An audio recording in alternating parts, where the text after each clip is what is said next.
নতুন বাংলাদেশ গড়তে ফ্যাসিস্টদের বিচার, মৌলিক সংস্কার এবং নতুন সংবিধান প্রয়োজন বলেছে জাতীয় নাগরিক পার্টি এনসিপি। জুলাই পদযাত্রার 10ম দিনে আজ মাগুরার পথসভায় এই মন্তব্য করেন তিনি। মাগুরার সংবাদদাতা এবং নড়াইল রিপোর্টার মির্জা নজরুল ইসলামের তথ্য এবং ছবিতে ডেস্ক রিপোর্ট।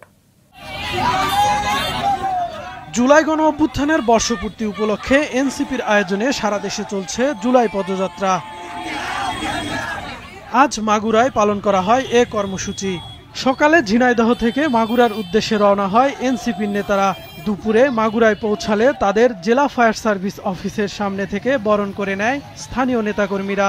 পরে ভায়না মোড় থেকে পদযাত্রা শুরু হয়ে বিভিন্ন সড়ক ঘুরে তা ভায়না মোড়েই শেষ হয়। পথসভায় এনসিপির আহ্বায়ক নাহিদ ইসলাম নতুন বাংলাদেশ গড়তে ফ্যাসিস্টদের বিচার, মৌলিক সংস্কার ও নতুন সংবিধানের দাবি জানান।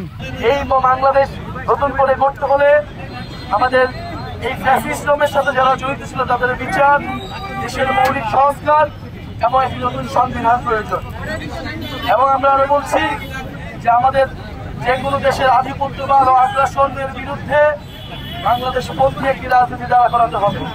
সবাই শেখ হাসিনা সহ ফ্যাসিস্ট দল হিসেবে আওয়ামী লীগের বিচারের দাবি জানান এনসিপির অন্য নেতারা।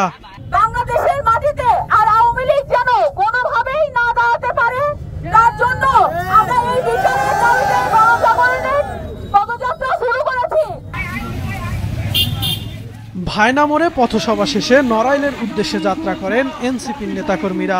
বিকেলে নড়াইলের পুরাতন বাসস্ট্যান্ডের সামনের মুক্ত মঞ্চে পথসভা করে এনসিপি।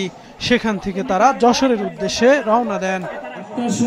কাউসার আহমেদ, মাছরাঙ্গা নিউজ ডেস্ক।